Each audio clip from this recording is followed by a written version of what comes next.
ኢትዮጵያን ማስጨነቅ መዘዝ አለው። ኢሳያስ እጅ ሰጡ። የአስመራው የኢሳያስና አልቡርሃን በዝግ የመከሩት ሾልኮ ወጣ። የብልጽግና ተወካዮች እርስ በርስ ተጣሉ። በምክክር ኮሚሽኑ ገዢውን ፓርቲ ወክለው የተገኙት ተወያዮች በአዲስ አበባ ዕጣ ፈንታ ጉዳይ ግልጽ ልዩነት ውስጥ መግባታቸው አነጋጋሪ ሆኗል። ህወሓት ለቲዲኤፍ አዲስ ኤታማዦር ሹም ሾመ። በጀነራል ታደሰ ወረደ ተይዞ የነበረው ስልጣን ለሌላ ጦር መሪ ተላልፎ ተሰጠ። በመጨረሻም ኢሳያስ አፈወርቂ በባህር በሩ ጉዳይ እጅ ሰጡ የሚያስብል ጥብቅ መረጃ ከአዲያሎ ቤተ መንግስት አፈትልኮ ወጥቷል። ኢሳያስ ዘግይተውም ቢሆን ኢትዮጵያን ማስጨነቅ ከባድ መዘዝ አለው፣ ቆም ብለን እናስብ ሲሉ ከሱዳን አቻቸው መነጋገራቸው ተሰምቷል። ከቀናት በፊት በሱዳን መሪ ጀነራል አልቡርሃንና በኢሳያስ አፈወርቂ መካከል ከተካሄደው ዝግ ስብሰባ የኢትዮጵያን የባህር በር ፍላጎት በተመለከተ የተደረገ ሰፋ ያለ ውይይት መረጃ ሾልኮ ወጥቷል። አነጋጋሪው መረጃ በዝርዝር ይዘነዋል፣ እንመለስበታለን። ወዲህ ደግሞ የገዢው የብልጽግና ተወካዮች በምክክር ኮሚሽን ውይይት ላይ ያልተጠበቀ ፍጥጫ ውስጥ መግባታቸው ተነግሯል።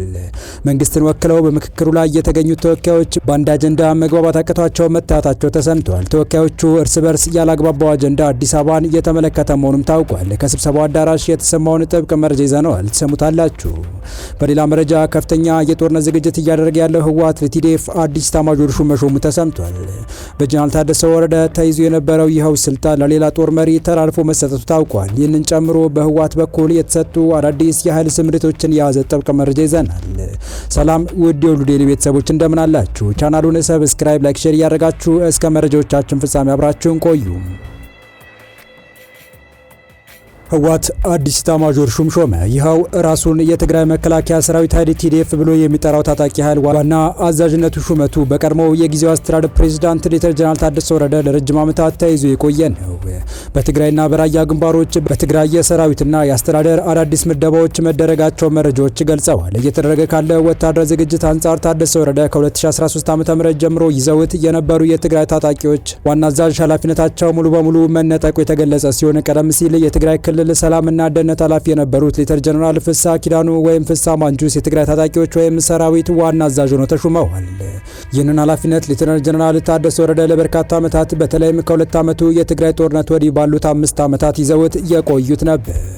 ጀነራል ታደሰ የትግራይ አስተዳዳሪም የታጣቂዎች አዛዥም ሆኖ የቆየ ቢሆንም አሁን ከባለፈው ሚያዝያ ጀምሮ ከትግራይ ክልል ጊዜያዊ አስተዳዳሪነት ከትላንት ጀምሮ ደግሞ ከህወሓት የታጣቂ አዛዥነት ሙሉ በሙሉ ተነስቶ ጀነራል ፍስሐ ኪዳኑ መተካቱ ነው መረጃዎች የሚያሳዩት። ሌተር ጀነራል ፍስሐ ኪዳኑ ወደ ወታደራዊ አዛዥነት መዘዋወራቸውን ተከትሎ ክፍት የሆነውን የክልሉ የሰላምና ደህንነት ቢሮ ኃላፊነት ቦታ ደግሞ አቶ ተወልደ ብርሃን ተስፋለም ተክተው እንዲመሩ በህወሓት ማዕከላዊ ኮማንድ ስምሪት ተሰጥቷል የተባለው። በሌላ በኩል ደግሞ የሰራዊቱ የደቡብ ግንባር አዛዥ እየተባለ የሚጠራው ጀነራል ዮሐንስ ወይም ጆን መዲድ በትላንትናው ዕለት ባላማጣ ከተማ ከ108 ቀበሌዎች የተውጣጡ የአካባቢ የህወሓት የታጣቂና የፖለቲካ አዛዦችን ሰብስበው የነበረ ሲሆን በዚህም ዘመቻዎችና ስምሪቶችን በተመለከተ ንግግር ማድረጉን መረጃዎች ገልጸዋል። በቅርቡ በትግራይ ልዩ ልዩ አካባቢ ሲካሄድ የቆዩት የህዝብ ንቅናቄ መድረኮች ጋር ተመሳሳይነት ያለው መድረክ ነው የተባለው ይኸው ውይይት የጦርነት ሂደት ወደ መጨረሻ ምዕራፍ መሸጋገሩን ያመላከተ ሆኗል።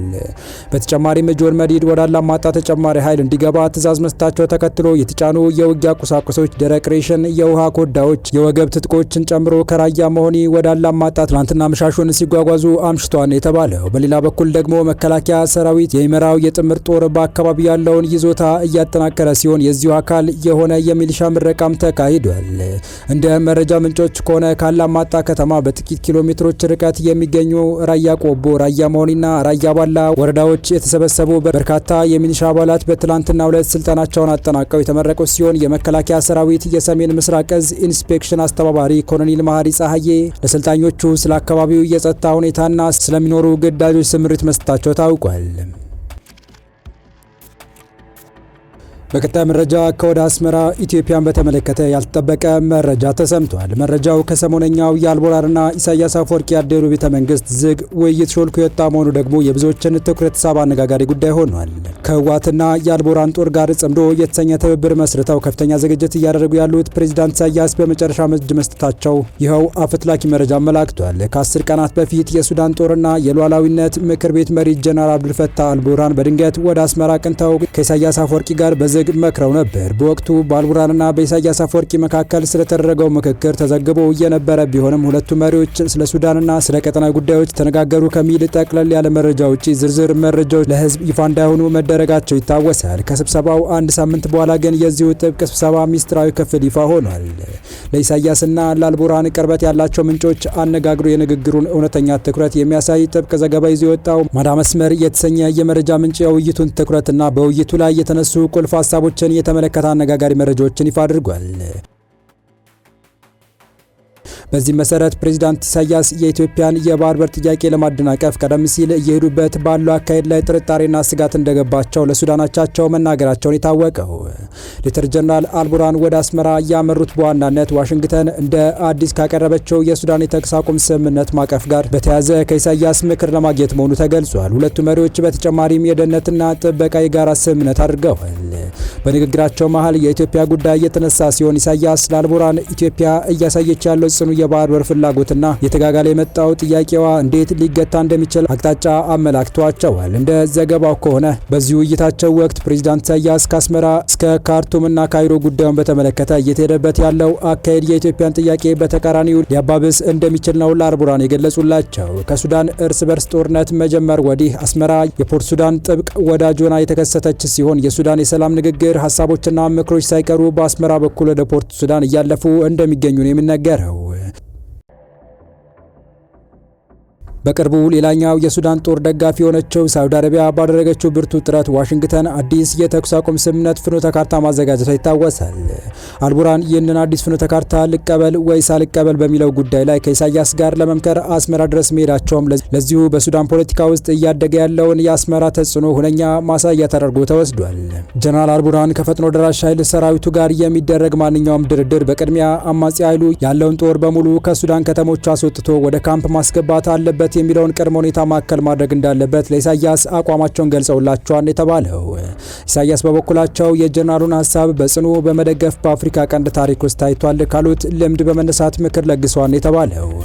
ማንኛውም የታጠቀ ኃይል በፖለቲካ ስርዓት ውስጥ ትዩ አካል ሆኖ መግባት የረጅም ጊዜ ችግር እንደሚያስከትል የገለጹት ኢሳያስ የፈጥኖ ድራሽ ኃይሉ በቀጣይ የሱዳን መንግስት ውስጥ በተቋም ደረጃ ምንም አይነት ድርሻ ሊኖረው እንደማይገባና ታጣቂውን በተቃዋሚ ስርዓቱ ውስጥ ማካተት ጦርነቱን ከማራዘም ውጪ እንደማይፈታው ኢሳያስ ምክር ለግሰዋል።